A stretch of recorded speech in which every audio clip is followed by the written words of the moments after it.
देवत्व को प्रणाम करुच्ची। आज जो स्मृति सभा करा जाउची स्वर्गत कार्तिकेश्वर साहू से मोर बापा हिसाब से हमर बंधु जिते बेले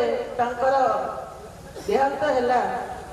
मोर सान भौणी जिते बेले मत खबर देला बापा चलीगले बोली टिके स्तब्ध हो गई। कारण सी बहुत स्नेही श्रद्धा भल पाइबा समस्त को श्रद्धा स्नेह से समस्त को बांधी रखी था। जो व्यक्ति श्रद्धा स्नेह भक्ति स्नेह प्रेम बांधी रखी था सी हूँ देवत्व। नाम कार्तिकेश्वर से जाइए कार्तिक मास से देवत्व कौन से पारती आम गहण में नहांती सत किंतु भगवान पाखक नहीं जाइए से भले था। जिते मुझे बसिकी शुणुली ए गाँव सारे लोक मान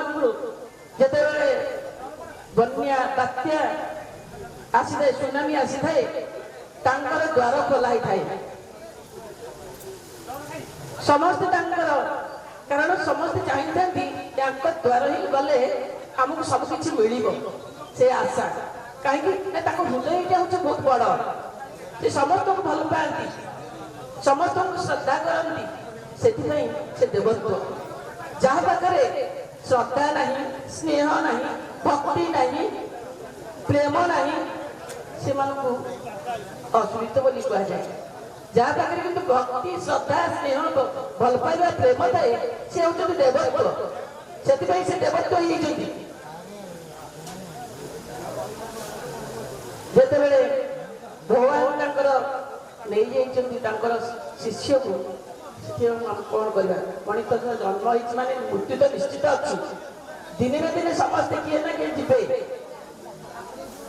कथाटे अच्छी खाली हाथ रे जनमी थी खाली हाथ फेरिबी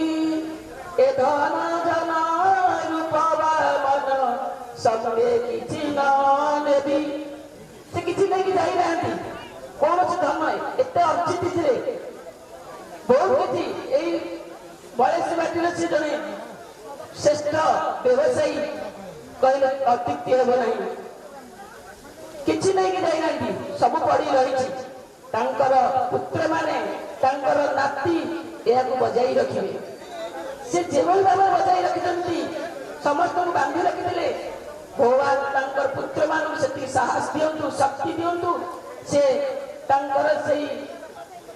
कर्म को बचाई रखु ये कही मोर वक्तव्य शेष कर।